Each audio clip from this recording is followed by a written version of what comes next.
Grand rise, gods and goddesses. Y'all thought it was a run? Yeah. Grand rise, gods and goddesses. Titans, brujas, adepts, occultists, alchemists, initiates, or neophytes, witches, warlocks, brujas, celestials, starseeds. Wherever you are, wherever you at, remember, today is the only day that matters. Remember, you are the only one that matters, because everything is a reflection from you to observe and experience. Welcome to the God Hour Podcast. This is season 3, episode 43, Wounded Illusion. And before we get into this episode, just want to make the announcements that as we're building into getting more into the interviewing, bringing more energy to that space. Remember, all we do is God Co-Alchemist. All we do is build. I have a co-host that will be helping with the build this week. Celestial Magi, the Gassy Wholeness. Her information to be in the plug talk, so stay tuned for that aspect. But she's gonna two healers are gonna bring you that energy you need with the wounded feminine, the wounded masculine, and then get into the healing aspect. But before we get into that, you know I gotta get you the God thought that gave the energy to this. And then we also gotta get into that. Papa gotta give you that reading. You know, I gotta give you that reading for the clarity. But welcome to the God Hour Podcast. Let's get into this, shall we? Ashe.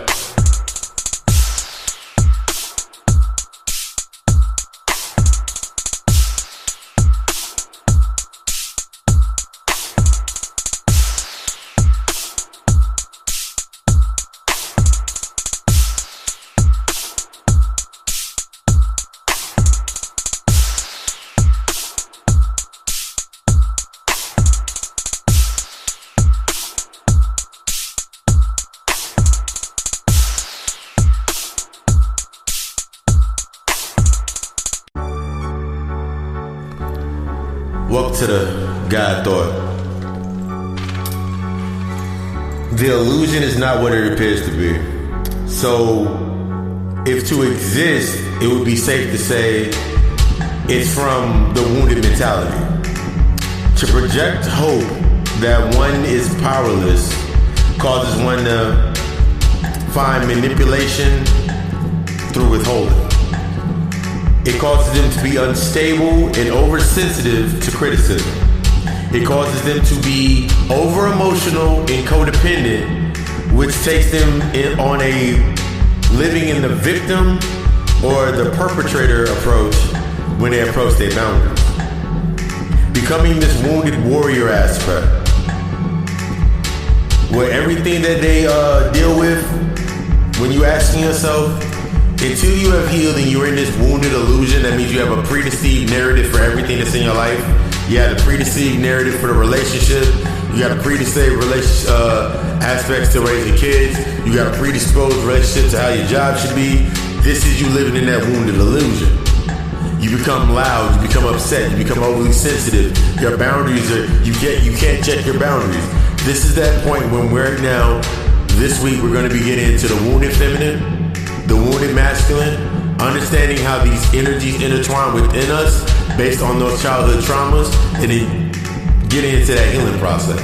But right before we get into that, you know we got to get into that reading. Papa got to give you that reading. So stay tuned for that. Welcome to the God Hour Podcast.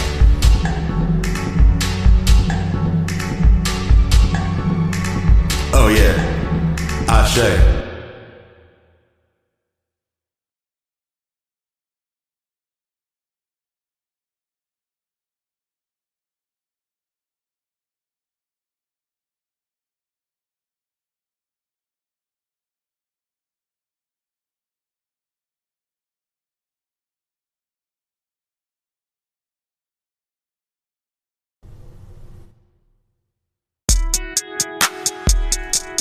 Before we get into this big session, you know I gotta get y'all that reading. Get this card shuffled up real quick. First card to be pulled, Ten of Swords. The Ten of Swords represents disappointment, fatal ending, losses. But you know that 10 represents completion. So if you've been in that space and you feeling like that, it's a lot of letting go going on right now, especially with Gemini going, that lunar eclipse happening. Submit, let it happen. Second card of the bull, Queen of Coins. Third card, the Magician. Fourth card, Justice. And last card is the Five of Cups. Let's get into this reading. Looking at the Ten of Cups, the Ten of Swords. Sorry. Looking at the Ten of Swords, we understand the 10 means completion. When I look at the Ten of Swords, I think about all of the cuts. I think about 1,000 cuts. I think about everything that had to be cut and blood away in order for you to actually come into the position that you're in now. So if you've been going through some things in the aspects of thinking about where to go next, how bad, how deep are these cuts, those deep wounds, those things, those are coming to the surface now. This is that perfect time to heal it. Remember, you in that wounded illusion. You can't keep going forward, going based on what you've been. This is pulled into the Queen of Coins. The Queen of Coins represents the aspects of the financial freedom. You know, when I talk about financial freedom, I'm not only talking about the money, I'm talking about your energy. You're coming into a sense of freedom with your energy. You're coming into a sense of freedom of being able to nurture yourself and move forward. You're having everything that's coming to you right now is there for you in that space to show you exactly what to do next. It's up to you. Remember, you completed that cycle. You completed where you were at. You got the answer that you needed. You got the answer that you desired based on your next steps. Go forward with it. Make that move. Nurture your energy. This leads us to the aspects of the Magician card. The Magician card is the Mage. This represents coming in tune with your power. Coming in tune with your power. That it's funny I'm saying the Magi in that sense. Coming in tune with that intimacy of your power. Being able to work your magic. Work how you need to work in your space. Do what you need to be doing. You are magic. Your energy is sacred. Therefore, your energy is your magic. Now that you're sitting in this space with everything, all those cuts, all that bleeding is now done, everything's bled out. Now you're sitting here able to nurture your magic. Nurture you going forward. Nurture those new ideas. Nurture that space. There's no going back. There's no going back. It's not going to do you, as told by the Justice card, it's not going to do you any good now. Everything's back, basically back from your past, all the things that you had those thoughts on, everything that you were hiding in within the wounded aspects of yourself. It's time to let that shit go. It's time to walk away. It's time to step out. It's time to set the laws that you're setting now as the God, as the goddess, as the king, as the queen, whatever you are right now, when you feel that you're embracing right now in your growth. Your law is your boundary. Your laws are set by your laws are your boundaries. Your laws are your standards. Your laws are what you're setting based on accepting. You came to this point based on acceptance, based on expectancy. The more you keep trying to put on these wild ass expectations on others that you have not done for yourself, the wildest expectations, because this becomes a bartering system. I'm only gonna do this if you do this, or I can't believe this happened because I can't believe this happened and I did all of this. Are you doing it based on trusting yourself to see what you need to do to move forward? Or are you doing it based on hoping that one day, that hope of one day, that it's gonna happen? Let that shit go. All that bleeding, let that shit go. Nurture it. This is a moment of nurturing yourself, bringing yourself into balance. This is getting into with your magic and your power. This is you bringing that balance into your justice, what you're setting forward based on your new discernment. That discernment is going to take you to that aspect of taking you forward and helping you grow, helping you develop, helping you evolve, helping you build yourself. This is where you're going at now. You ain't been there before. You've already been through everything else. If you have been doing your work, and I mean this about anybody that's been doing their work out there. If you've been doing your work, this is where it pays off at. If you have not been doing the work, this is going to be a very eclipsing and overwhelming moment. All that blood and shit that you've been doing, that shit gonna start coming out to the surface. That's what I also wanted to say about the justice card. That's also what I wanted to say. I want to say one more thing about the justice card. This is your time for your truth. This is that cause and effect. Everything that you set into place based on that cause and effect. And that leads us into the aspects of the Five of Cups. The Five of Cups represents the aspect of feeling regret, feeling pessimistic, or feeling disappointed. You can no longer move in this sense of expectancy based on things that are within the narrative of the trauma, within the narrative of the way that you survived, within the narrative of the way that you existed. So those regrets, that pessimistic feeling about going forward, the feeling of if I go too far, I'm gonna disappoint myself.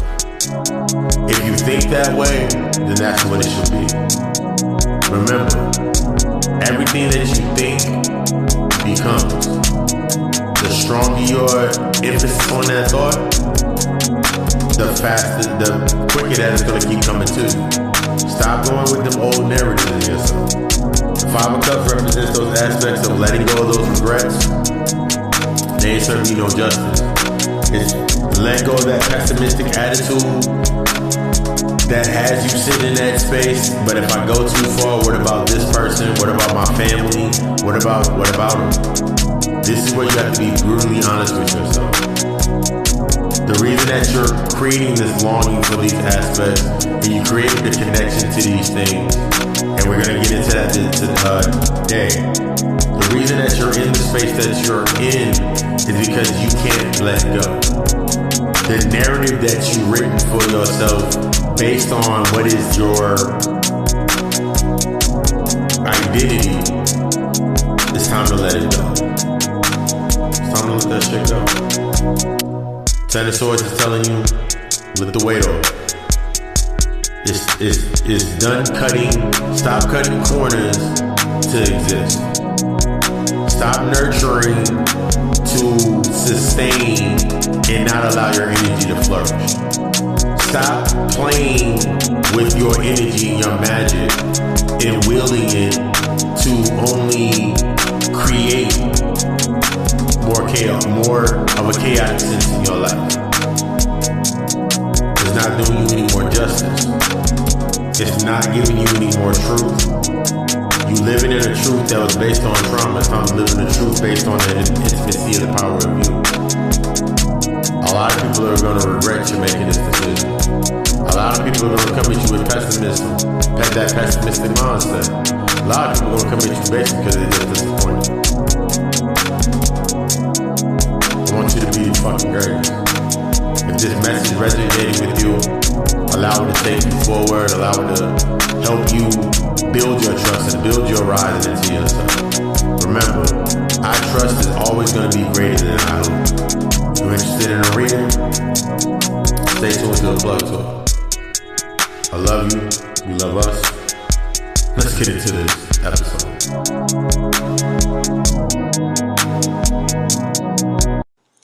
You feel like you got a voice, feel like you got something to say?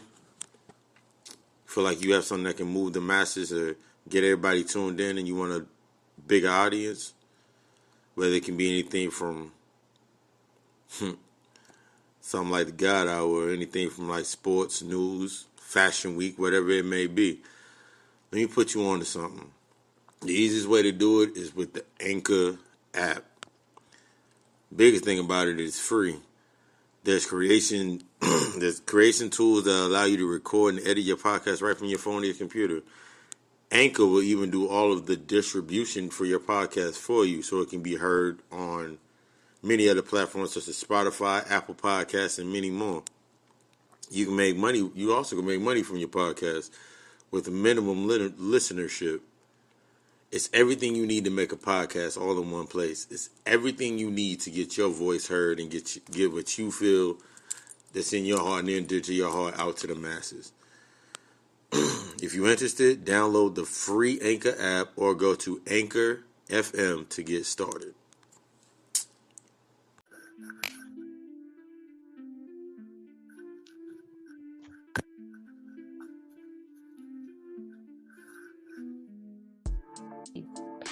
Peace. Welcome to the God Hour. It's Nazaki, your co-host. Of course, somebody wants to take over the God Hour. Welcome back. We are in the aspects of the healing. We're in the segment of that healing, and this is a very we gotta take, like, when you start the process, when you're like in your soul purpose and you're doing your work, and it's that age old saying of, like, when you're doing what you love, it just goes. So, like, so for us, like, so that's it's therapy. It's as much for us to be able to speak on these pieces and express our healing. This is a therapy session for us to be able to say it out loud, and we know that it's going to actually aid somebody else. That's that. That's the reciprocating when you're in that healing process. But I'm gonna let the goddess start us off with the healing process, and then we're gonna build from there. All right, let's talk about some aspects of what the divine feminine energy. We'll start there with the feminine energy. Yes. Okay. Let's start with some feminine energy.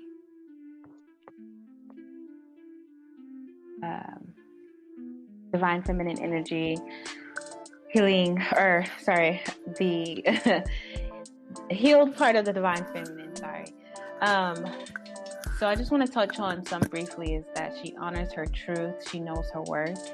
This feminine energy is validated from within, inspires others to shine, sets healthy boundaries, lives unapologetically, speaks gently to themselves, embodies their divine goddesses, and encourages others to rise along with them. And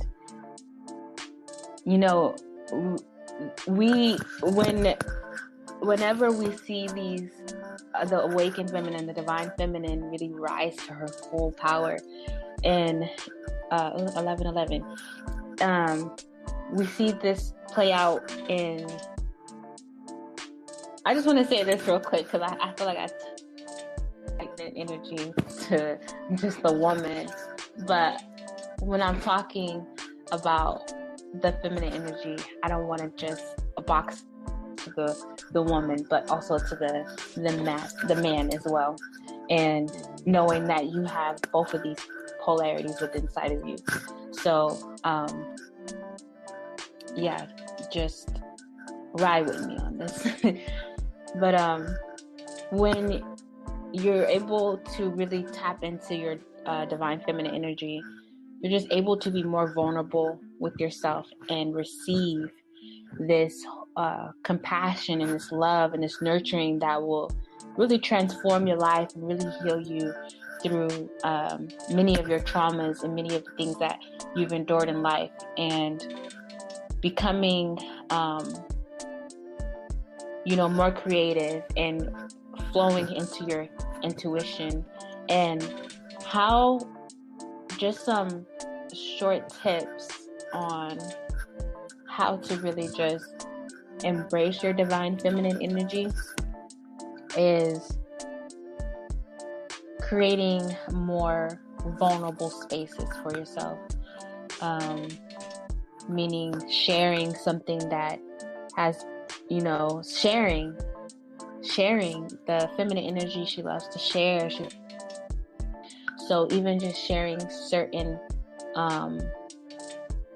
things and truths about yourself with other people who can receive them and nourish them, not, just overstepping your boundaries and just saying and blurting out things to just people randomly. But I'm saying, like, being vulnerable in that space to know that sharing and giving is a divine feminine energy to tap into. Some keys I will say as well. Journaling really helps you just kind of get in there and let your divine feminine speak. Singing, chanting, and dancing, those are some very good ways to tap into your divine feminine energy. And getting creative, finding something that you love to do, whether that's many things, you know, just getting crafty and getting handsy with things, and creating your space as sacred as the divine feminine is, and letting that reflect outwardly. So, you know, doing color therapy and plants and you know, dressing yourself up, adorning yourself, doing I'm giving a lot away right now. Doing some mirror work, you know, really just looking at yourself. If you smile at yourself, if you look at yourself in the mirror and you smile at yourself and you genuinely smile at yourself, like you kind of catch that little shine in your eye and that smile, you're like, damn, you're beautiful. Like, and laugh with yourself in the mirror and just play with yourself. And if you're able to really do that, that's how you know you really tapped into that divine feminine energy.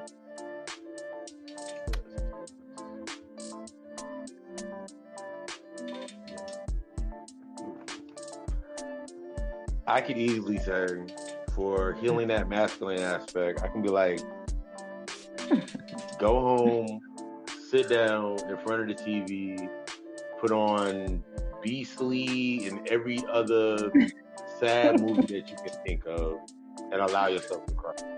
And it's funny, yes. as hilarious as it sounds, like if that's what you need to do, allow yourself to do it. And once, like, just not putting it in that box. If you are afraid to cry, and this is one of the big ones for me, because I remember for a point in time for me, the last 2 times that I cried was when my pops transitioned in 2003 and my grandmother transitioned in 2005. Those are the last real 2 times that I cried up until about 2011. Like, no tears. But I noticed that keeping that bottled in, like, I was becoming more easily triggered. And the only time that I did cry was based on anger.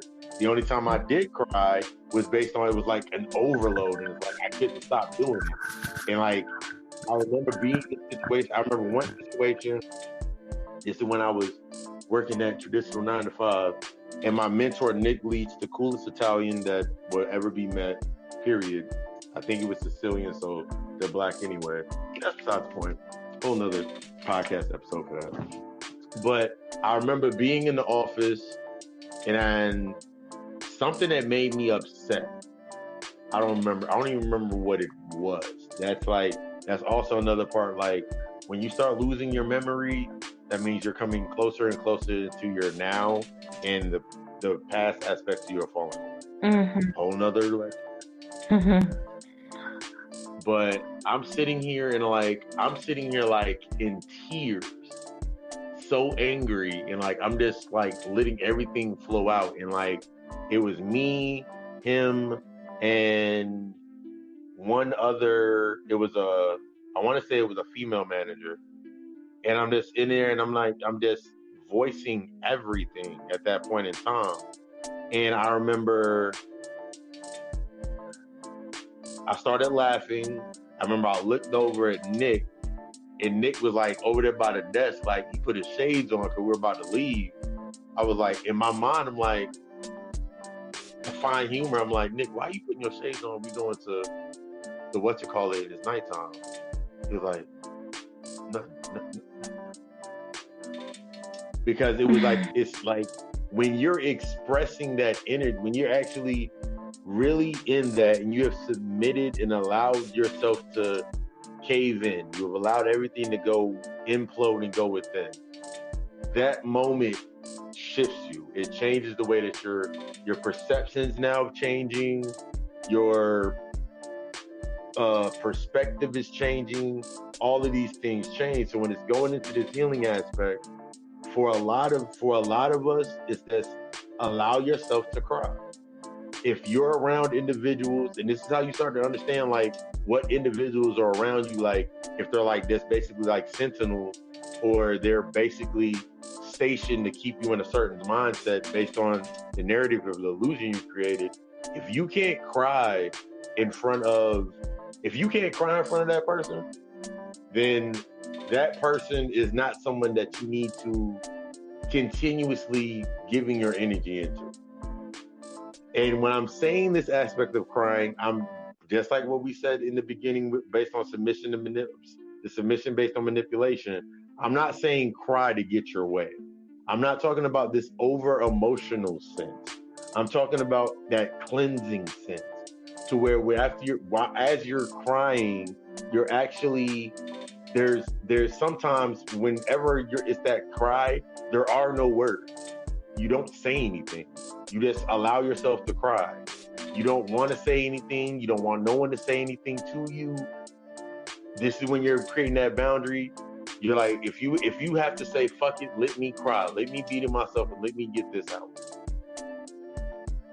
If that's needed for you, take that process.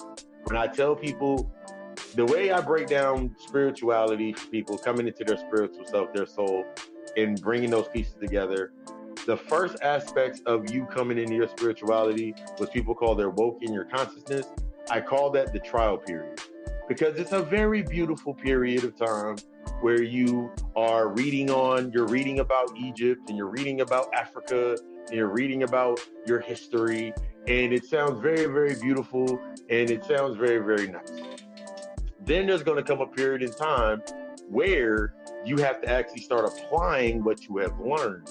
And that is what I call that enlightenment of the enlightenment of the room of horrors, that room of horrors, because this is where it's going to get very ugly for you. I think about the synonymous of, remember when I first locked my hair, and I remember my hairdresser, she was like, you can't wash your hair for like a good month or two, right? I was like, I know, you keep reminding me. And like my mindset was like, I went from the aspect, and this is just thinking about it in the healing process, my unhealed self, and this is when you start looking at the perception, my unhealed self was clean cut, kept my hair cut short. I couldn't grow waves because my hair textures were so weird. I kept my hair cut short. I didn't have facial hair, didn't have a beard, had like a goatee, chin, like nothing ever too defining. And that's how that was the image that I portrayed. That was the image that I portrayed. Like, I'm this clean cut, I'm this regular guy, I'm good. I got my money, I got my job in order, I got these things. But in the reality of it is, I was afraid to be in the ugly phase. I was in the barbershop like every 2 weeks on schedule. And I remember one thing, this was like in a reflective moment. I remember I was watching a Jay-Z interview, and he was like, yo, when I'm in the studio doing my thing, and other rappers and entertainers have done this is when you start looking at these things to take information from and not put yourself into. So I'm sitting there, and he was like, I don't shave. I'm in there, my hair long, I don't care, like, because I'm in this grind mindset. And it took me back to the mindset of like, when I went into the underworld phase, where my father's side of life, and I wasn't shaving my face. And when I was shaving, it was like, okay, cool, I'm about to wild out. Let me put these patches in my eyebrows. Let me do some crazy shit. It was like, that was my ugly phase. So that healing process, you need that ugly phase. You need that ugly phase is going to expose your vulnerability to yourself. That's going to to look at yourself, because once you go through the ugly phase, whether you started doing a detox or a fast My first detox damn near killed me. My first fast, I remember looking in the mirror, I looked like the Walking Dead because so many deposits of what was sustaining me based on being unhealthy. When I went into that healthy phase, I had to realize that all of that had to peel away. Even I'm looking at myself now, like when I go to the gym now, like my receptiveness to come back, like my workouts are different, my energy is different. It's not in the same way. Stop, like when you're going into that dark space, that's your ultimate potential. When you're healing, you're not coming out the same. You have to be comfortable with not coming back out the same. People are gonna have to get to know you all over again. You're gonna step out of this aspect of competing levels. And you're realizing that they're not levels. These are the steps that I need to do. I need to do this mirror work. I need to, especially for the brothers out there. Like, allow yourself to go into the mirror and look at yourself unshaved, and that's the primordial aspect of you. Can you see yourself, love yourself at that moment in time? Because this is going to help you be able to connect to that space of, my mother never really loved me. And then why did your mother, like, regardless of what you want to say, your mother brought you, you came through that portal that was your mother. Everything that your mother went through up to that point is what created you. So the healing process is going back into that womb aspect of yourself and coming back out, allowing yourself to come back out renewed. When we think about building ourselves up, one of the biggest things in building, this is going to be going into the lecture. We don't do it to the lecture on that. But like when you're building yourself up, this is when people look at the Kabbalah, and I've noticed people look at the Kabbalah and they look at the front side of it. That's all reflective. That's all the light. That tree, that's the tree that you're building based on your expression, based on where you're at. The tree that you're going to still have to understand is the tree that you came from, or what you would call the quillo. That's the tree behind that. That's the ugly ass family tree. That's the tree where your uncle was the pastor and now he's the deacon, but he was like the ice cream man in the hood back in the day. And you looking at these aspects, you have to look at these ugly aspects of your life.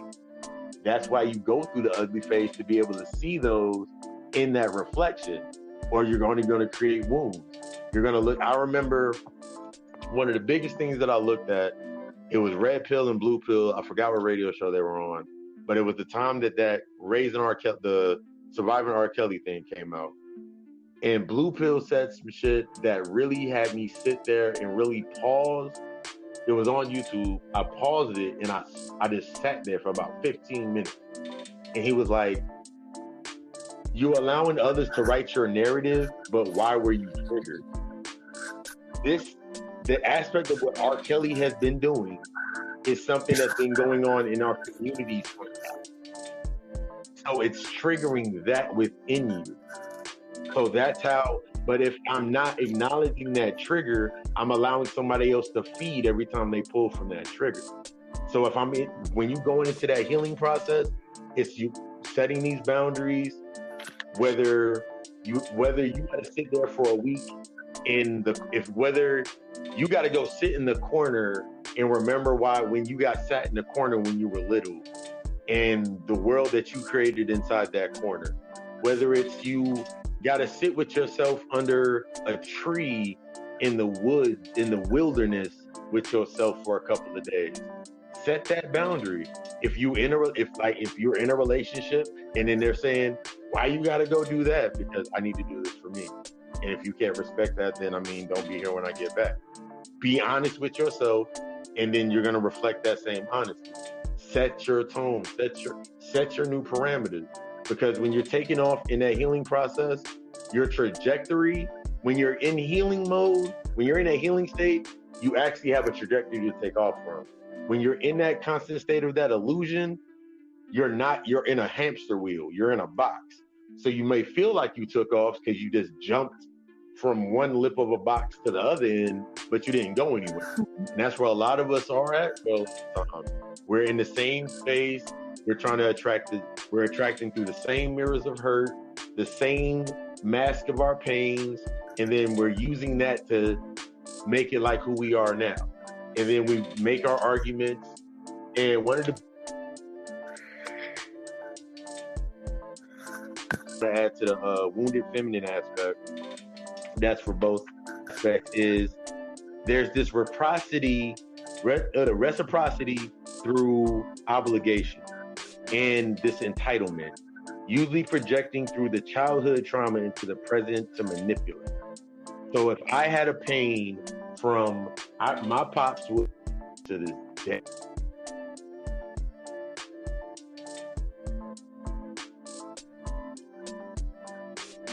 That they've been through, like, so it's a loyalty based on trauma, but it's still an aspect of loyalty.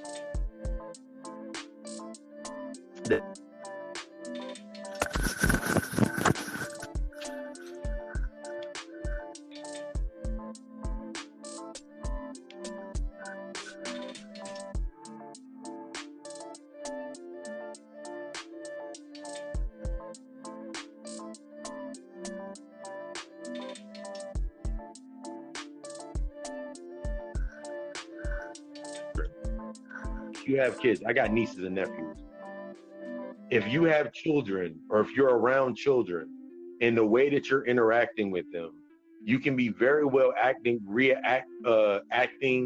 and raising them and showing them and grooming them through the same trauma that you've been through. So if I think I was 10 years old, if I go back to when I was 10 and I had a kid now, and my kid is 10, then I got to think about everything that I'm doing. Am I teaching them through the 10-year-old aspect?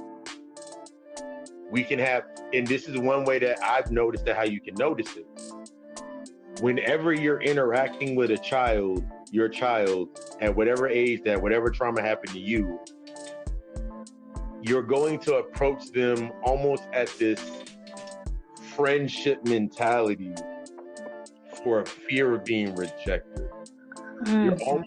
When it comes to a point in time where it's like, let's say something happened in your life and it was a moment in time in your life where it was a very negative patch in your life, but you benefited from it. You're going to withhold telling them this to protect this image that they have of you. But you have to realize that the natural aspect of the inner child is always going to reach for love. It's always naturally going to reach for love. So when you're thinking about when you're around children, they're naturally going to reach for love. They're whatever you're going to tell them is going to become their truth. So if you're not telling them your truth, you're not being honest with them, then the truth that you gave them is only going to connect to something that you haven't worked on. So now go down the line, 16 and pregnant. Now the whole damn show, 16 and Pregnant on MTV, that came from mothers being 16 and pregnant back in the day. They made it acceptable. Just because it's acceptable in the external space of yourself does not mean you got to partake of it. That's one of the biggest things when it comes to your healing process. Just because when you set your boundary, you're setting it based on, I can accept what you are doing, I can accept where you are at, but I do not have to partake of what you are doing to accept what you're doing. The truth is always, your truth is always going to be greater than their hope. Their disconnect, that bridge burning that I talked about in the last episode, allowing that ugliness to happen, allowing that bridge to burn, staying in the middle of the bridge, fall into the waters of Lake Minnetonka, allow yourself to be cleansed. That's the mentality. Allow yourself to be ugly. Because y'all beautiful. Your soul beautiful regardless. It renews itself anyway. Right. With no remorse at that.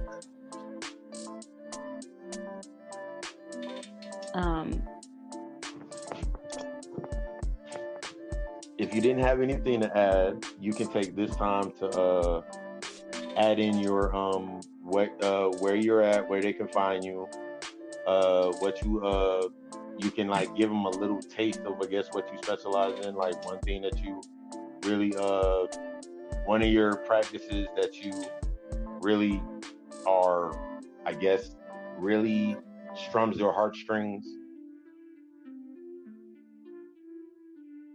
All right.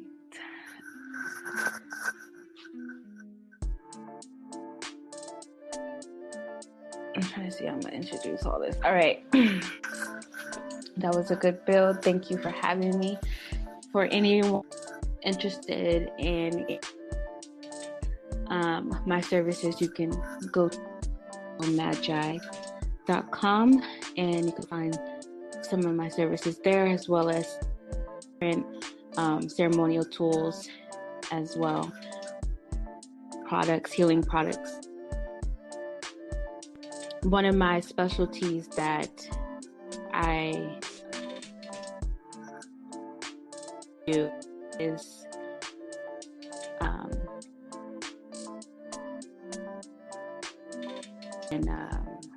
Lord, I cannot think straight. Hold on. You can edit this, right? Nah, we gonna leave it wrong. Okay, that's fine. Some of we gonna leave it wrong. Some of the things that I like, and my favorite is I like to do intuitive guiding sessions with wolves. You just go deep into the inner child, as well as into remove and unblock these traumas and these deep-rooted wounds, especially through our bloodline. So the intuitive guidance are on the web. So you can go ahead and head over to celestialmagi.com. Oh, real quick. We'll have the conscious parenting workshop coming up November 19th. This workshop is going to be surrounding conscious parenting, old narratives about how we parent our children, and finding healthier ways to discipline the mind, body, and nourishment. So that is one. I think that's very cool with the conscious parenting thing, because I haven't really seen a real conscious parenting narrative. That's one of the things that's really needed. Yeah, that's one of the things that's really needed in that conscious parenting, because after you've done your healing process, after you've learned to become your parent, you're going from the wounds of your parents, from your mother and father, to you becoming your parent, to you becoming your sister, to you becoming your brother, you becoming this unified aspect to yourself. It's like, what do you do next? A lot of people don't know the what's next aspect of building based on potential, especially with children moving forward after they came into that beautifying phase. Yes. Yeah, that's like, yes. Key point for once you've done your reparenting yourself, and you no longer have to keep looking for your parent, for your wounds. Now you can look back at those things, and you can look at your mother and father, who they are, and know that they're just the catalyst for your growth, and know they also been through things as well. So you now can teach them how to fly if they're willing, if they are willing. Yeah. But if not, I would, highly suggest that if you are coming from, and the reason why we talk about a lot about the parental side of things is because that is where the first wounded inner masculine and feminine energies come from. So that's why we touch on the inner child a lot, because those are the roots. And so we have to, first really clean up the roots in order for us to, sometimes we have to dig up those roots actually and dig up those weeds and replant new seeds. So that's why we correlate a lot of the divine feminine and to inner childhood healing, and know that when you're doing this work, you no longer will have to go looking for your parents to fill those voids. You no longer will have to be the victim or placing blame on them for the things that they did not know, the things that they lacked, because at the end of the day, they too have trauma from their parents, and then it just trickles down. Yes, the matriculation.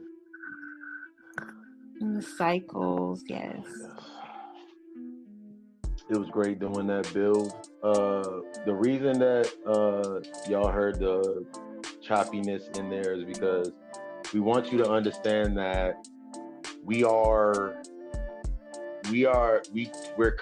not coming from a space of a superiority. We're coming from a space of we've been through these cycles. We've either firsthand experienced it or we've observed it. And that's one of the biggest things, especially for me, before we get to the end of that. It's like me just being, when I remember I wanted to go to school for psychology simply to understand my mind and the development of myself.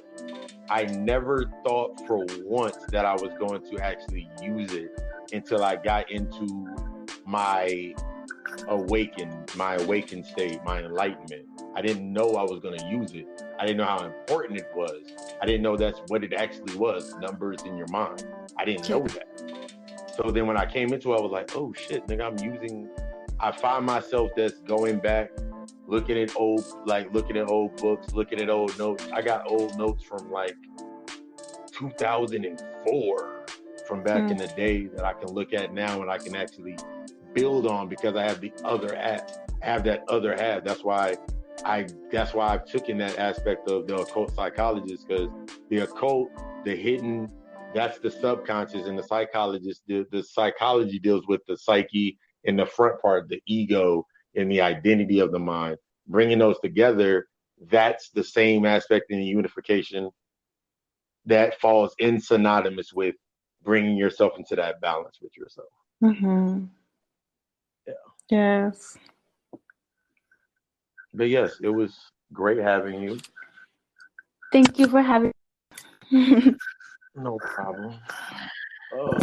Always a good build. But I will be on here again. Yeah. I'm all forcing myself. But yeah. No problem. Peace, wholeness, and love. Oh, you could wait real quick. You could follow me on Instagram and Facebook at Nagasi Wholeness. Yes, and if you guys didn't get that, stay tuned for the plug talk. All her information will also be in the plug talk. And in the I'll put it in the plug talk and in the description of this podcast so y'all can get in contact. That way, because the biggest thing when it comes to healing, when it comes to some people, they don't feel comfortable in they won't feel comfortable because there's that much damage and distrust. Yeah. So it's like you have two sides you have these sides. There's no excuses there. You just gotta humble yourself to be able to. Yes. But that's fine. I love it. Yeah. All right. All right.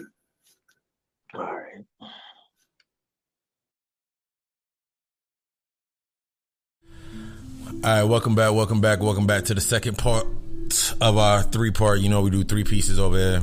We do the aspect, we break down the 2 pieces, and then we bring in that last aspect of the healing.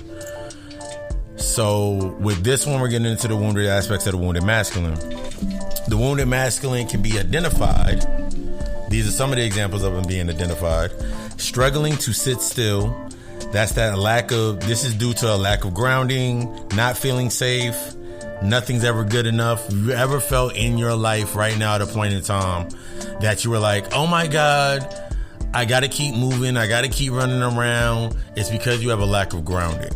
So when you're thinking about, especially in relationships where you've been in a relationship for whether it's 2 days, 10 years, whatever it is, and you notice that in your entire relationships, in all of your relationships, it was based on that same process of you sitting there always running around, always trying to get stuff done, not accepting the flow in that space, is because you have a lack of grounding. You don't feel safe in that space.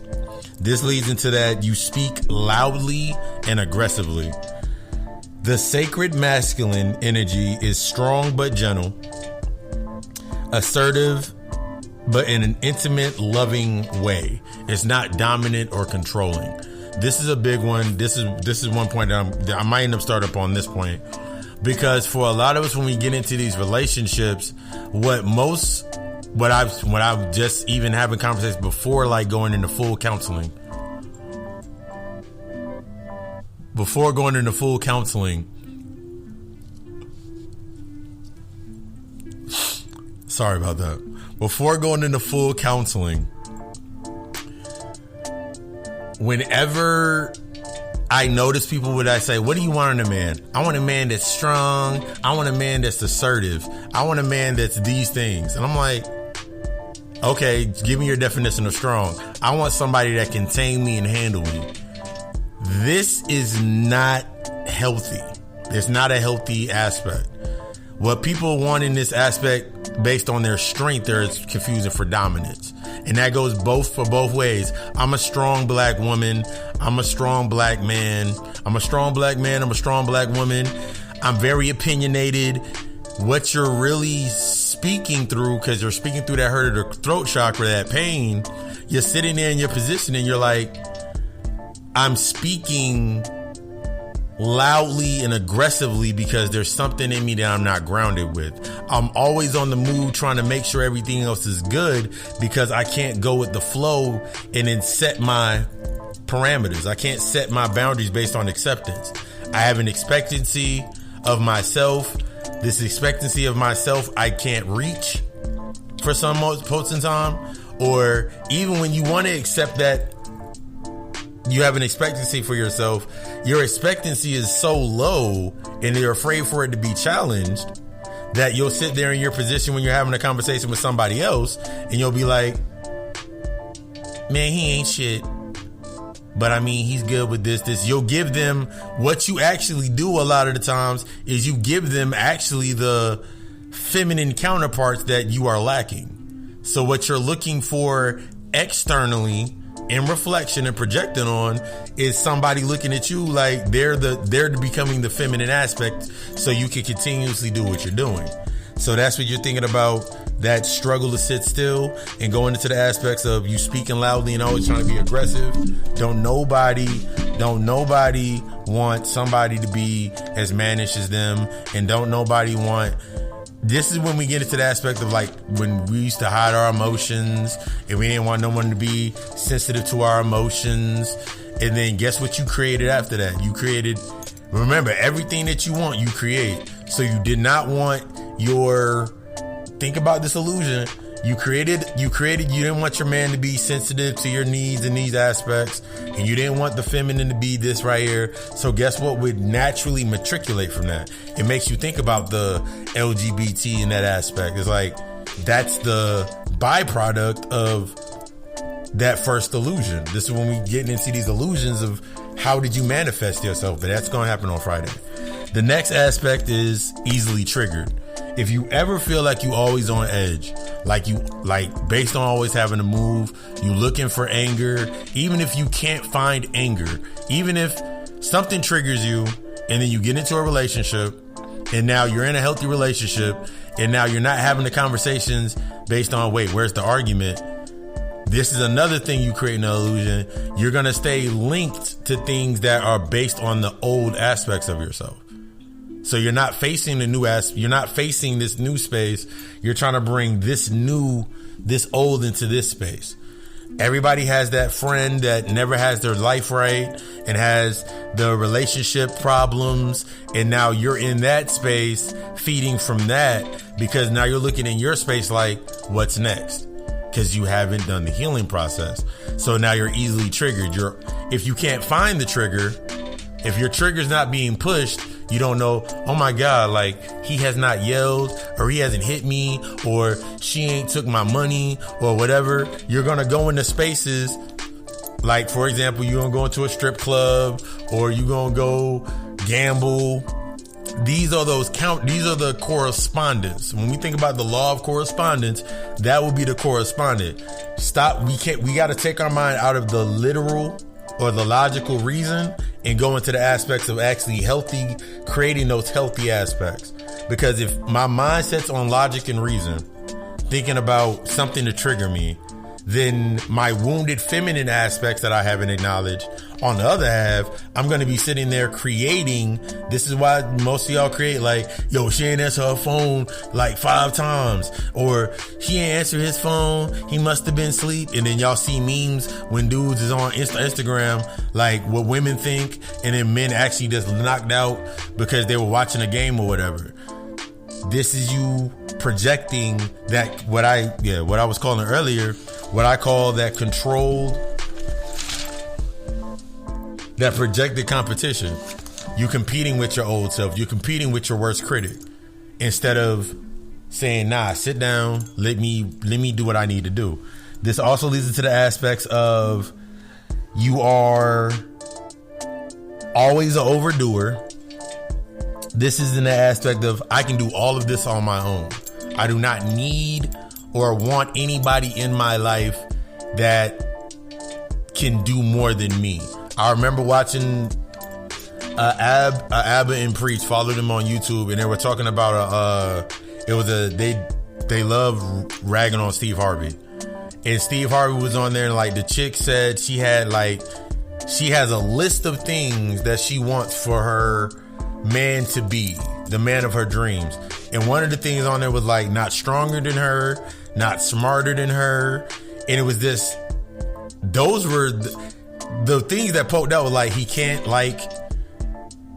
gotta like dogs.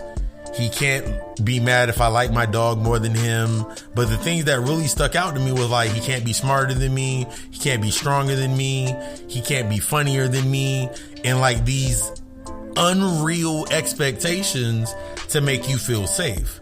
So that's when you think about when people like, cause I've talked to people about the wounded feminine. I'll be like the damsel in distress. But like, I ain't no damsel in distress.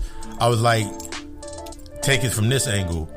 Do you want your man to be smarter than you or stronger than you or to make more money than you? Nah, because then he'll feel like he can run me and make me do things that I don't want to do. That's the wounded aspect that you're implementing your wounded aspect. 2 more other points. Struggling with constructive criticism. You always have to have the last word. And it's cool to have the last word, but if you're doing it from this space of what I call listening to reply and react rather than listening to learn and respond. When you're listening to reply and react, if somebody says something to you that is constructive, that they've noticed, and they're coming from a space like, you know, you act like your mother sometimes, or you know, you do this a little bit sometimes, and they're coming from a constructive space. Those wounds that you allowed, no, I don't. I never did that. I don't need them for this. Your trigger, that's the trigger. This is where that reflection comes back in. That's your trigger. And then that last aspect is the constant overthinking. We think overthinking is a healthy process. Not if you're doing it from that space of you identifying more with the logic that I was talking about, that logic and that reason. So if I'm overthinking, if he don't answer his phone, then he has to be cheating. Why? Because every other man that I dealt with cheated. Because my mama cheated on my daddy. No, my dad cheated on my mom. Or even my mom cheated on my dad. Because that shit crossed. That's that DNA crossing. But yeah. But before I do my, I just gave that piece. I went first on the first piece. I'm going to allow the guys to go bring her piece into this, and we're going to build from there. Most definitely. I want to add some aspects on to the masculine energy. Regards to y'all, if y'all hear some children in the back, just roll with it, okay? Okay. So some of them are suspicious, and there was another one I wanted to add. Work is never done. It's the masculine energy has been something that I am working with in this period of my life. So being able to navigate these areas have been for me very transformative. It's putting me in this position of the direction of my life. So I'm allowing the masculine energy within inside of myself to kind of just bring the hammer down on direction and focus, because that's something I really admired about the is the direction and the focus that this energy is. It has the logic, the reasoning, the ability to just have that one tunnel vision. And we can even see this with I always like to kind of correlate the energies to, like, when the feminine energy to the womb is open, it's receptive. Powerless is direction. It erects one way. And so when we can see that the masculine energy already has the direction already. So allowing that energy just to kind of be integrated, and that's when the whole marriage truly comes together, and you start really having that sexual union with yourself, and letting those two energies kind of just fornicate.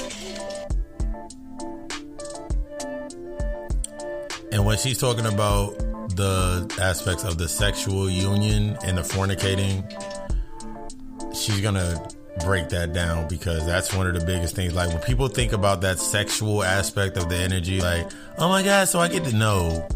When you're working on yourself, when you're truly starting this work on yourself, the key for you is, when you're understanding sexual, you're not looking at it from that physical basis. You're looking at it from the aspects of the higher aspect. Your energy being sacred. Your energy being sacred. Your energy being sacred. Your energy, so all of your energy, remember, you're all encompassing.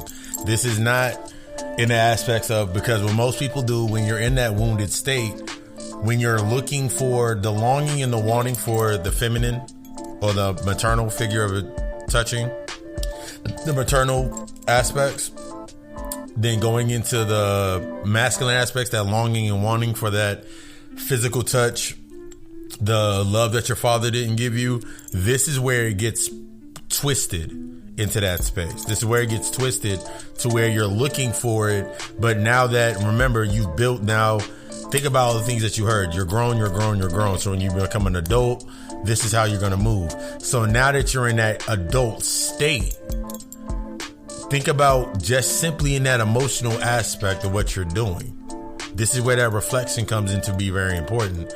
That reflection of you being in that state of yourself when it comes into unifying your energy. When we talk about sacred energy exchange, or that sexual aspect, the tantric aspect, we're talking about the exchange of these energies and melding your masculine and melding your feminine energies, bringing these together. I just wanted to drop that in there. Real quick, because a lot of people, when they start thinking about when we start going into aspects, and you hear titles of sexual, when you hear the titles of the sexual and fornication, we automatically, remember, we're resetting our minds. We're resetting our subconscious, resetting our psyches. What's also important with that, in that sexual aspect, if you have not done that internal work, this is when you looking at, this is how you're going to create the illusion. He must be having sex with somebody else, or he got to be having sex with somebody else. But I'm going to let her go back. I just wanted to throw that in there, because a lot of people, when they hear healers, when they hear us talk about sex, Like, if we don't cue that aspect, then people get lost in like, so I can't have sex, and then the confusion about celibacy. But we don't get into that aspect in the healing part. We don't get into that in the healing part. I'm getting ahead of myself. I just wanted to throw that in there. Wow, yeah. Thank you for adding that. So yeah, like I was saying with the whole, when you allow that fornication to happen within inside of yourself, you'll start to see where your masculine energy kind of takes charge and just really just brings that hammer down and just be like, look, like, even this is for me. So coming from the wounded masculine, I've never been the type of to be an over loud sort of person.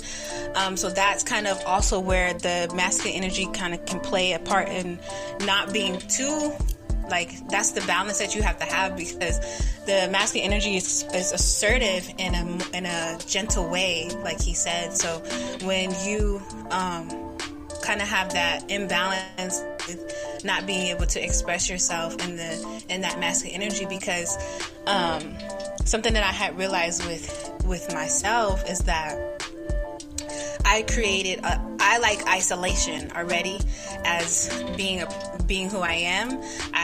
I really enjoy that, but then there could be an over imbalance of that to where we're not allowing support to come in to really just help you with that, because the masculine energy, wounded masculine energy, just thinks they can do it all. They can do it all. They can carry the world on their shoulders. And I feel like we should really just break down that whole sort of that the masculine man has to carry the weight of the world on his shoulders, and his family too, and his wife. You know what I'm saying? Like, this whole base thinking of that the masculine energy has to carry this heavy ass load in order for him to even be called masculine or a man. And even in my mind, I'm seeing these pictures that were depicted, you know what I'm saying, of how that art where the man is like carrying this big ass world on his back, he's carrying his family on the other arm, and he's like looking distressed, you know what I'm saying? But at the end of the day, once we learn that we don't have to have this imbalance, it doesn't have to be that way. It could be to where we're alongside of each other, and we're both carrying the world in both of our hands, and we're both carrying our family together. So I feel like even just for me in my last relationship of being very codependent in my wounded feminine energy, and then having the wounded masculine as well, I see all these energies kind of play out into my life, and I see how the topics have really shaped my life. So then once I started that integration period, and now really starting to step into this more masculine energy, more has been I would say very transformative, because I went from my feminine, balancing my feminine energy, and then now coming into this masculine energy where it's just giving me direction. I hear the inner guidance of the masculine energy giving me that direction. So I will say that, when we are traversing through the masculine energy, to know that you can't do it all alone, and to just allow yourself to be open to just have that balance. Say that I can't do it all, I don't want to do it all, and I don't have to do it all, and kind of just collapsing. I feel like when the masculine energy just finally collapses itself and just be like, damn, I need a break, you know what I'm saying? Like, I just need a break, I need a reset, I need to ground myself, like the God is talking about, constantly grounding yourself in that presence of just that feminine energy. So grounding yourself in that feminine energy and learning how to trust more. That's some aspect of the wounded masculine, is a lack of trust that you could have with other people. And I see, we can see this program really deeply too, of how the masculine energy cannot trust people, is because they push that on the masculine energy already, to not trust anyone. You can't trust the police, you can't trust nothing, not a damn thing.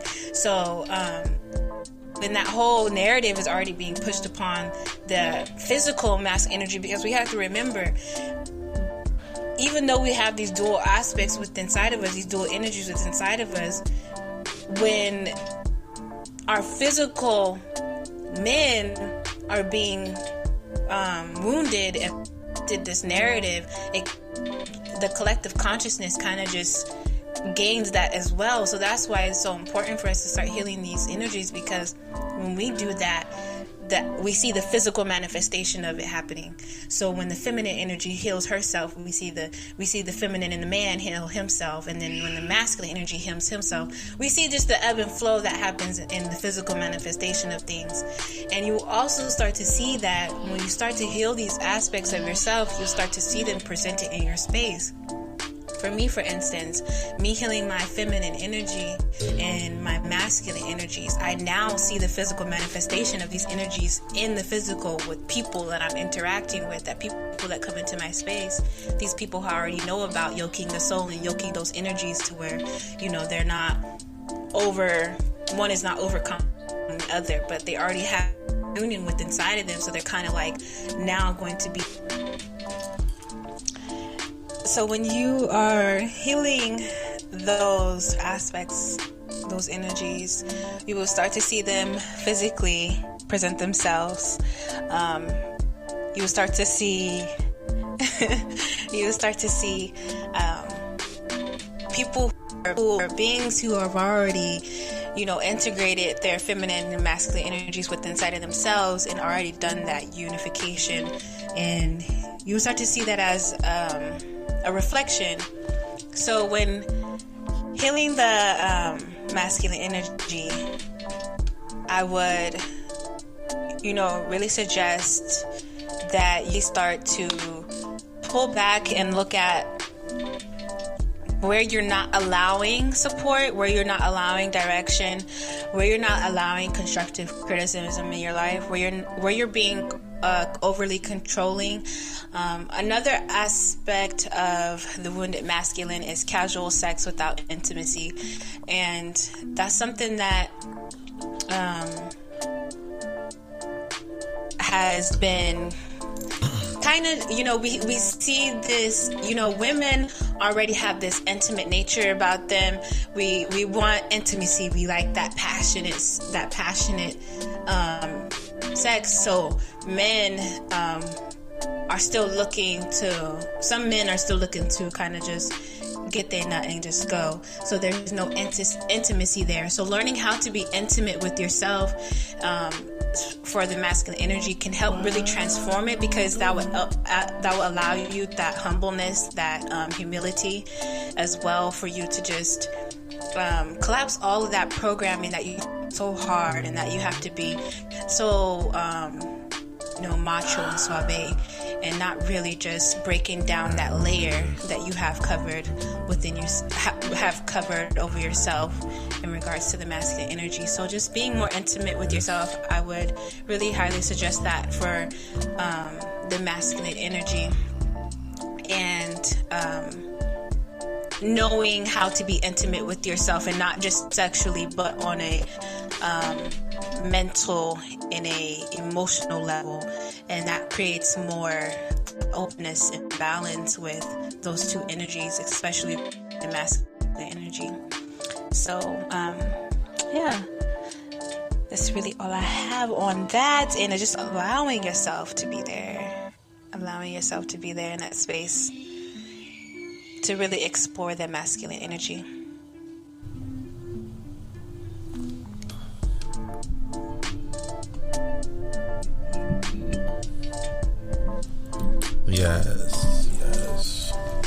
Yes. When we are getting into like the part that she has said, the intimacy, I've been going deep into aspects of the intimacy with your power. What I've seen, the spirit just leads me to like go on Instagram and see what people are saying about this. I'm like, okay. And like, there's usually people always talking about, don't get mad when women are in the bedroom telling you what they want and all of these aspects. And that's cool. That's cool to be able to show this assertiveness. But once again, there's this thin line between being able to submit to the understanding and explaining this and using it based upon manipulation. So like when you're becoming more intimate and in tune with your power, and you're becoming more intimate and in tune with these healing purposes of your masculine and your feminine energies, one of the main things to focus on is when you're saying what you want, when you're saying what you need, have you already provided this? How have you provided this? In what way in correspondence to you?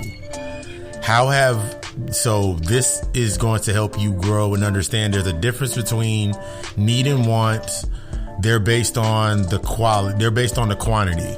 What's there? Because as soon as you get what you need, or you get what you want, based on that quantity of it, it can be quality stepped on shit, and then you'll be sitting in your position like, well, I got what I wanted and I got what I needed, but it's not what I wanted or what I truly needed. That's because that longing that you're going for is based upon desire. Desire is based upon quality.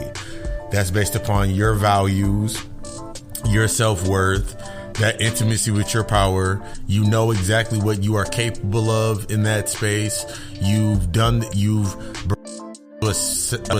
a space of balance to where you're able to nurture in listening in those conversations, nurture yourself, and actually sitting there in that mirror and telling yourself everything that you view as wrong with yourself in the mirror. Looking in the mirror and being able to say that to yourself, that honesty and that transparency. Because until you do this aspect with that in the wound, both in the wounded masculine energy and that wounded feminine energy, you're going to end up setting expectations, and then the person can say anything from they can do their best and it'll never be good enough, or you can set your expectations and then you're setting it based upon the hope factor. So you'll sit there and you'll go all out for somebody, and this is how you express it. You'll say, this is how you're expressing your love. I'm going all out. And then when it comes time for them to do how they're going to express their love, you can't accept it because you're like, well, I did this, this, and this, and I did this. You're going to start going down this list. And when you're able to start listing things, you're no longer in a balance of a relationship. You're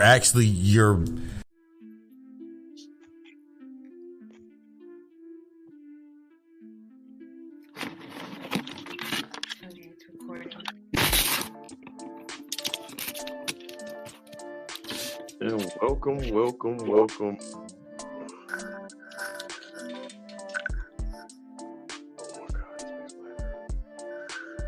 Can you hear me? Mm-hmm. All right.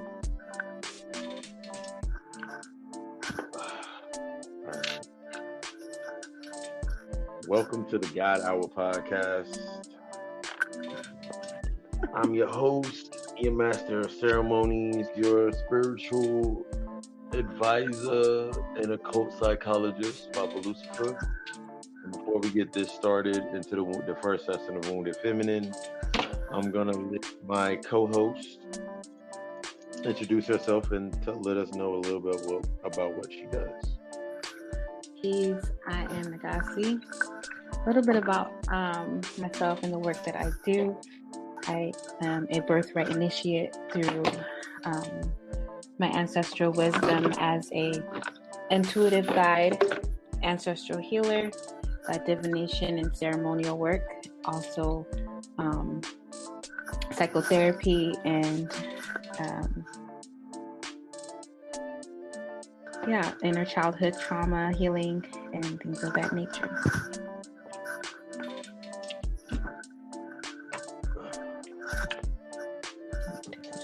It's great to have another healer present, especially one from the aspects of the divine feminine, because it makes this easier to do this build of the wounded feminine and the wounded masculine and breaking down that healing process. I mean, I could do it. I could have done this whole episode, but it wouldn't have been, to me, it wouldn't have had the same energy and the same lift. It's a balance. Yes. I'm thankful to be here. We are thankful that you are thankful to be here. But yes, for the wounded feminine aspects, a couple of the ones that I'm gonna get into. One in particular, I'm gonna start with it. We're gonna build around it. We're gonna build back and forth for this part. The wounded feminine is some of the aspects are leaking energy on activities that do not nurture the growth and the healing. Weak boundaries, cycling around the self-worth. The seeking constant safety and security in a sense of codependency, the need to have some type of control, deep distrust for the masculine energy, taking the submissive stance as a way of manipulation, and not saying no because of the fear of guilt and rejection.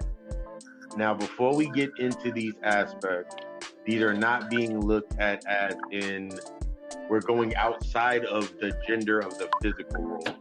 We all have the masculine and the feminine balances. We have that energy within us. So it's like understanding one half of ourselves, with the feminine being the nurturing, being the nurturer, being the recessive aspect, the receiver of energy, and the masculine being the protector and the provider, and the overall, the logic and the reason. So we're looking at these based on resetting the psyche. And the one that made me really want to reset the psyche is the thought process of submitting or being submissive as a way of manipulation. The main key with people when they're submitting is submitting to, we submit in most times when we think about women submitting, men submitting, it's in the case of riding another one's high. So I think about what would be the untraditional marriage in the terms of the marriages that we came up in seeing when we were younger. So we think about the masculine being the provider and the mother being the one that was at home. And then due to this aspect of this wounded cycle continuing, it manifested into now the woman is in the workplace or is in a workspace. The masculine is at home, or now you got niggas that got PS5s and whatever to that narrative, to this space. So this is about bringing it back into balance. When I think about the submission based on manipulation, it's riding another side. So you're only submitting to have a sense of control. It is not to a sense of embracing and submitting to the attributes to heal in that power of that presence. And that's one of the biggest things I think about with the wounded feminine energy, is simply as being in a position where you can just take it from, we're going to take it to the man aspect, where in a relationship where now the woman is making the aspects of making more money, she's the breadwinner to that aspect, and now the man being in that space is now going to act out basically the wounded feminine archetype, as opposed to, and then corresponding, because the woman in that space is now acting out the wounded masculine archetype, the abuse of power, the control, the fear of criticism. This is how it's switching. So when you're looking at that aspect, this is the switching of this is like the switching of the guard. Mm-hmm. Being in this position and just sitting there, and it's like you're riding that high with a fear of actually nurturing it. So, and it's based on, and like it can just be, it boils down to, you're not saying this, or you're not doing this, or you're not doing this. But it's like there's never a conversation. It's always a conversation based on listening to be able to reply and react. It's never a conversation to be had in the state of being able to respond and reflect and look at, what am I asking for really? What am I really asking for in this situation? I'm seeking safety in a way to make sure I don't have to evolve. I don't have to change. I don't have to change the way that I'm seeing things, the narrative that I've seen things, and the way that I've been seeing things the entire time. This is the way that it's always been. This is how my mother, and then it keeps us away from this aspect of looking at the first wounds of our femininity. than that feminine aspect of her energy. Did your mother hurt you at first? Did your mother not show you enough love? Or was your father not there? Or were they over? Like, did we go into these aspects of the traumas? Was your father too there? Was it the uncle? Like, these are the aspects that you start looking at within, especially when it comes into the aspect of needing to have that sense of safety for that distrust of that energy. So I need to have my own bag. I need to have this. I need to have this. Because if I don't have this, what am I? If I don't have these external aspects of myself, then what am I? And it's not healthy. The constant love and hip hop aspect of this is just the way that I am, and this is you gotta accept me for me. And accept me at my word. So you can't get me at my best. When that's being said, when I notice when that is being said, you cannot accept me at my worst, so you can't get me at my best. If I'm accepting you at your best, and I've been in these spaces before, if I'm accepting you at your worst, and if you're with me being in the divine unit of myself, I'm not going to allow you to continue moving that way, especially if I'm in that space. You're going to naturally, it's going to be you're going to have an anxiety attack in dealing with that. I remember being in a space in a relationship where it was always a constant, I can admit my flaws, but I cannot reflect on where these flaws started. And me being a psychoanalyst anyway, that was like my major before the major. It was like me being just a psychoanalyst is like, that's the way I'm going to look at the situation. At first I was looking at it through the wounded aspect, so it was like, as long as she stay that way and I stay my way, it becomes that take. Before I go any further, I'm gonna let the goddess come in and drop that aspect into it. Well, I really resonated with everything that you said. We see that a lot in the dynamics in regards to the wounded feminine. To tie that all in, to say that whenever we are embracing through these wounded aspects of the polarity, masculine and the feminine energies, that we want to stay in set of being gentle with ourselves. Something that really me for the wounded feminine is the external gratification that the wounded feminine gets from having these things, having these assets.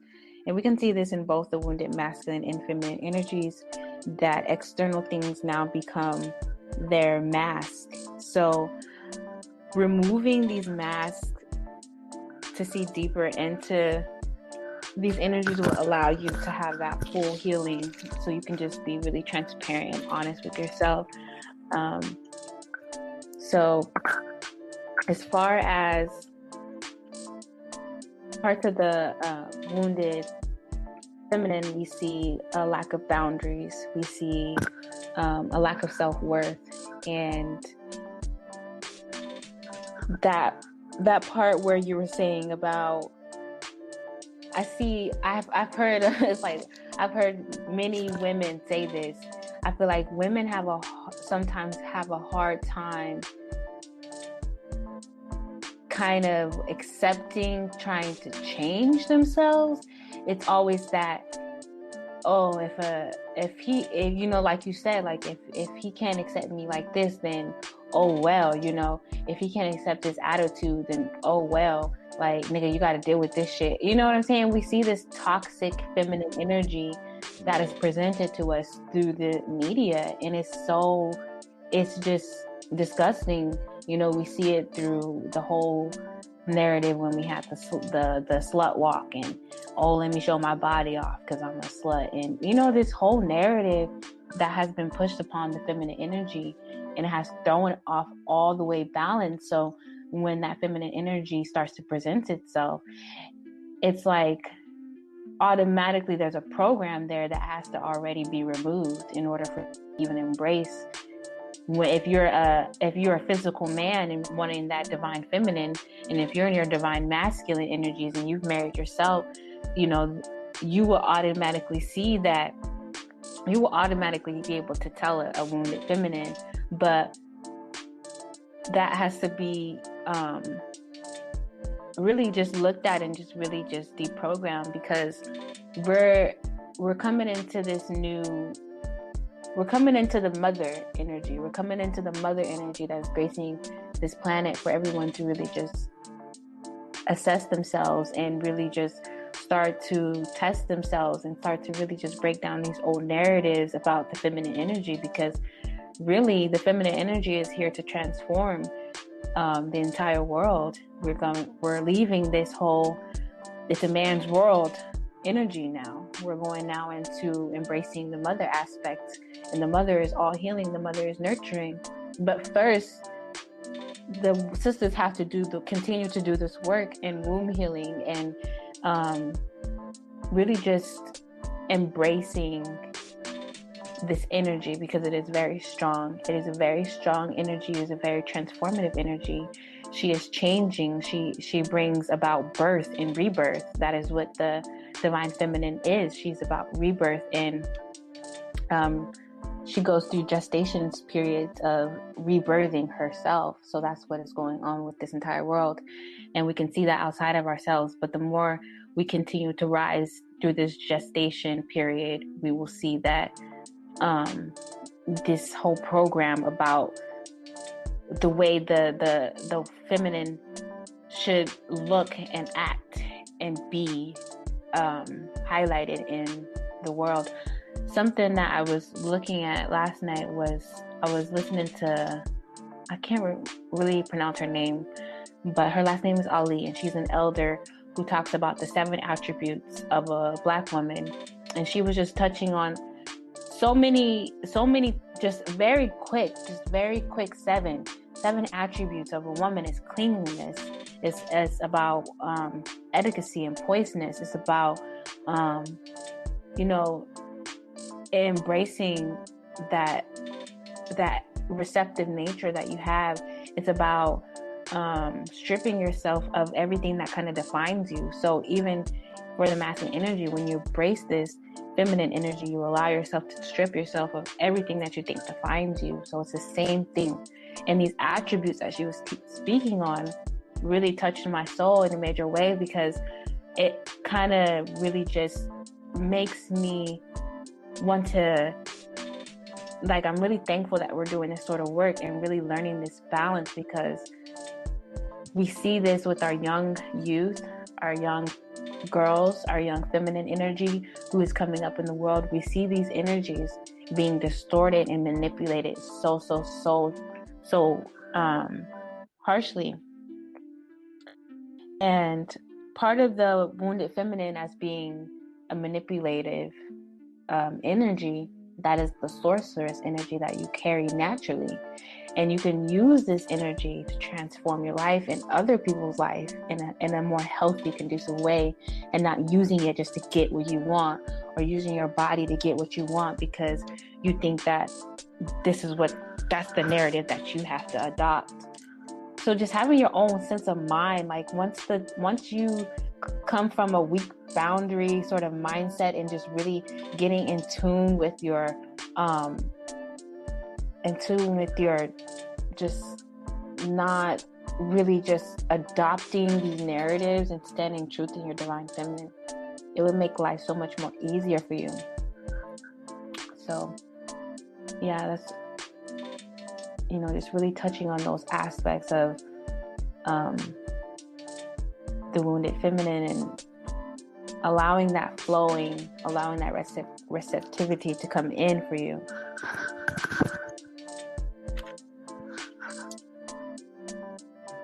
Yeah. I find it, I remember for myself coming into a lot of the things that came up for me in just that being able to identify with aspects of the wounded feminine, one of the things that did come up to me was the control due to that deep distrust. But, and then being able to reflect on it, I was like, wait, how am I doing? Like, what was the first wound that did it to me? And it was, I started understanding that just when I started understanding correspondence in my healing process. And I remember my mother, I told the story in lectures. My mother, she was like the first person that like did some detrimental things to me. Like I remember my paper route cutting the grass in the neighborhood, and she took $20 from me from my little stash sitting on the couch. And I was like, how can I be in the wounded feminine aspect? And then I understood it was like, what she did in that action was a part of that wounded masculine aspect when it comes into, she triggered something in me. And then the constant state of me staying in those high points of not wanting to go down or not wanting to deal with it, and then I got stuck in, I think this happened when I was like 8 or 9 years old. So when I was 8 or 9 years old, and I didn't understand anything about being stuck in a developmental stage, stuck in an emotional loop. And I was stuck in that emotional loop to where when I went forward, I remember even getting to my first real legal job where I got a paycheck. And I remember getting my paycheck, and I remember my paycheck was short, and my general manager, she was like, I don't know. And like, I reacted through that narrative. Like, nah, you still, like, I was like, but it was like, now that I've grown into this space, it's like everything else that connected to it negative, from like this cursing, being loud, trying to get my point across, this angry black man mentality came out. And that was like the first time that it came out. And then just going through intensive shadow work with myself and just really sitting there reflecting, I'm like, wow, like I didn't understand how this led to this.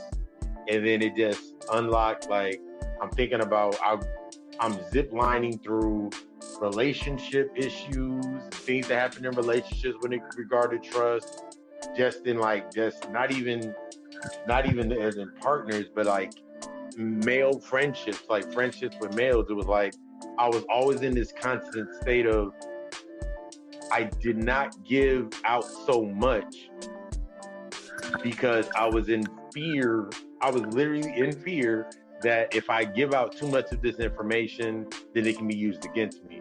Not realizing that as me putting this thought into my mind, that in order for that to be right, I had to keep that thought. I had to nurture this thought. And then I always created a reason. I always got into a relationship where this person's wounded in an aspect. I finally feel this sense to be open, but I'm not being honest. I'm being open to a point to get something, even if it's just the emotion, that longing for an emotion that I needed, that I didn't get from my mother. So I'm reaching out, I'm being open, and then not being honest with myself about why I'll just say it. It's like, I'm sharing my scars, I'm sharing my pain, and I'm sitting there like, okay, I share my scars, I share my pain, and then watch what's going to happen. It's going to be set against me later on, or someone's going to make a joke of it. Now that I realize now that it's therapy for me to be able to tell these stories that I give out in a lecture, or to tell a story of my experience, because now I can really sit there and like, I can laugh at it. I can literally find the humor in this aspect of my inner child is healed.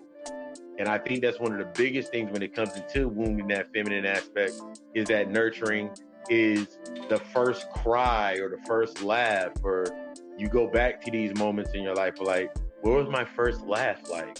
What was my first cry like when I was little? What was the response of my mother in that?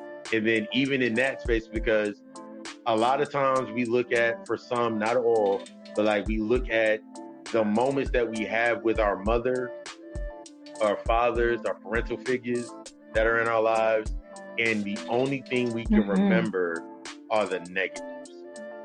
So it's all we remember is the negatives. That's all we're going to be able to create upon the negatives. Like I think about the Gnostic text and the bastard child and the bastard mother, and he couldn't create anything above him because he couldn't see. And that's a aspect about he couldn't see above him, so he couldn't see the positive. The high goes to the positive. All he could see was the negative. So he created his world below him. So when I think about this wounded illusion aspect, you create everything based in that narrative. You stay into this space. You act within this space. You don't want anything to move you from your space. You don't know nothing to move you from that, so you can keep that boundary. But that boundary is actually a barrier. A boundary is see-through. When I vision a boundary is see-through, and written on my boundaries is all of the laws and all of my rules that I've created into, this is how you're going to deal with me in this boundary. If you can't respect these rules, if you cannot accept these rules, then you can't step through that boundary. The boundary is see-through. You can see through it, you can see me, but you're not going to be able to envision me through your perception and your perspective based on that hurt narrative is not going to be able to get to me anymore. I've done my work. I've done what I needed to do. And when that main aspect for me is like, I cannot do more. And this is one of the biggest healing things for me, in just healing the wounded feminine and understanding being receptive and saying being able to say, I cannot be more for you than you're willing to be for yourself. I can be here with you. I can accept you. I can accept you at your worst. But my boundaries are going to be based upon you trying to step through these rings and get closer, and we built something to be built in this relationship, something to be learned. Like when we think about relationships, we think about winning and losing and competing. It's about learning. How much can we learn in that how much, and as we're doing this reciprocity, what are we learning from each other inside of that space? How are we grooming each other in that space? And then that leads to those aspects that you spoke about, the elder, I can never remember her name either, but the being cleanliness and the etiquette, all of these aspects naturally go into flow with being in submit. All of those are actually aspects of being in submissive. When you're in a submissive state of cultivating your power and healing, you're naturally going to be clean because you don't want your space to be, you want your space to be a reflection of you. Mm-hmm. You want what you say and how you speak and just how you overall flow. You want it to be a reflection of you. That's your energy moving unrestricted. Mm-hmm. That's just, I definitely feel that. Yeah. I got Luke. That's beautiful. It's so beautiful when you get into that healing space of healing the inner child and those first parental energies of the masculine and the feminine energy. You know, I resonate with that really deeply in regards to my own healing with the feminine energy and my first feminine experience with my mother as well. And just having to really go deep in that and just be like, okay, I gotta first see where this is coming from and why I even started. It goes so deep to the reason why healing the wounded feminine energy is because if you have children, you'll start to see those aspects play out with your children as well, and then you start to see the dynamic.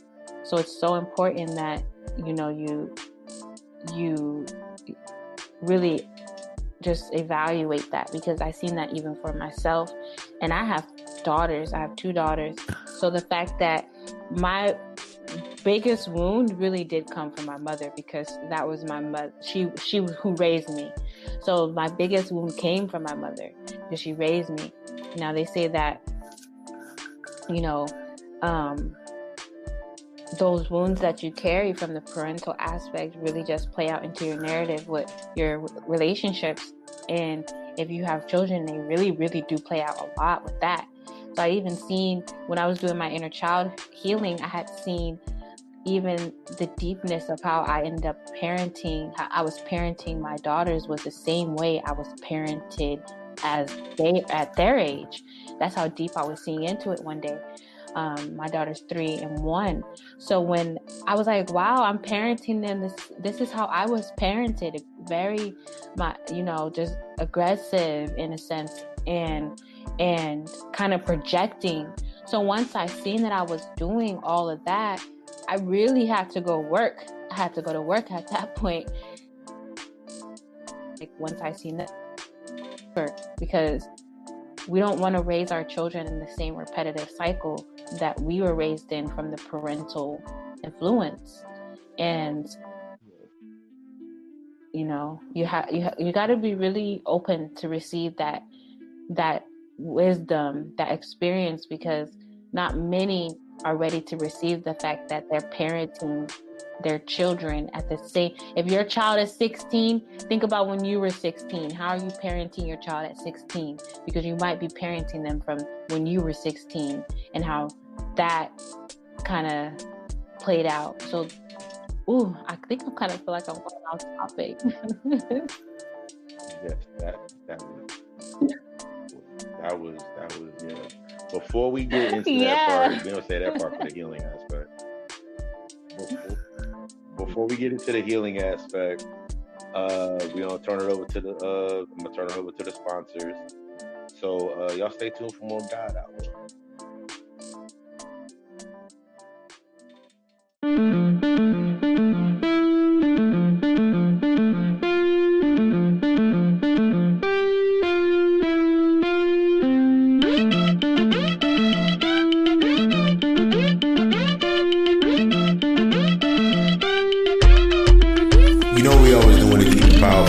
Welcome to the Plug Talk. I feel like this is I like it. Welcome to the Plug Talk. We just had that excellent bill with the Celestial Magi Nagasi Wholeness. If you're interested in seeing what she's about, her website is Celestial Magic. Celestial Magi. If you go back to it, because I had it all pulled up. My coupon. Like taking stuff out and erasing it and forgetting about it. Celestial Magi. Yep, celestialmagi.com. That's CELESTIAILMAGI.com. Everything from, I'm looking at the packages now. She has cord cutting packages. She does the intuitive spirit animal readings, sound therapy. Go check out the site Celestial Magi, and that's what we do here. Like, if you have a product, you have a service you want to build, holla at me at setcallonijas@gmail.com. Inbox me at my Facebook at rockcolonijas. DM me at Papa_Lucy666, and we can get that build going in episodes going forward. GottaCoAlchemistLLC.com for my services, including the readings, shadow work, therapy, consultation. Set it up today. Get yourself into that space. We here to make you better. That's what it is. Like, there is no excuses anymore in this space, especially in this. I will call this the post-apocalyptic way. There's no excuses to move forward. There's no excuses to heal. There's no excuses to check yourself in that mirror and look at those aspects of you that have been broken apart. The wounded feminine and the wounded masculine aspects, there's no more excuses. No more excuses. GottaCoAlchemistLLC.com, PapaLucy666@gmail.com. You hit me at 910-777-7708. Call and text. Also, we getting into the aspects. I forgot to say the other thing. Gotta Alchemist is also the YouTube channel, home of the Friday Night Lectures. Last week, the week before that, we got into Labyrinth. Last week, we got into. Last week before that, Labyrinth. This week, the other week before that, we got into Divine Intervention. And this week, the last lecture that I just did was on the aspects of getting your narrow behind in order by dealing with those motherfucking problems. Sorry, I'm just real excited right now. I just stayed real amped. I just stayed amped. What was I about to say? There you go. We're gonna go ahead and pull it up right now so I can remember reading what I said. Parlor trick. Last week we got into the parlor tricks. Understanding the ego traps, how you get stuck in those ego traps, you moving around and you stuck in these ciphers you don't want to get out. That leads us to this week, the manifesto of, I've titled it the manifesto of unconscious focus. How are you manifesting? You are a manifestation. All those personalities, everything, they were a manifestation. But the original manifestation that you have to get in order, the original manifestation that you gotta face first is you. How are you manifested? How are you brought into this space? Until you do that, you can't do anything. You really don't have an understanding of anything else. You're gonna keep being in these wounded illusions. You'll keep projecting on everybody else. You're gonna keep doing a whole bunch of stuff.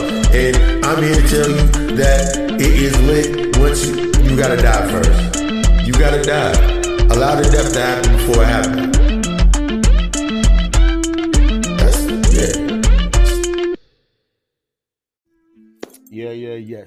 Yes. That was another powerful build. Again, in the plug talk, go into on the plug talk. Information is in there.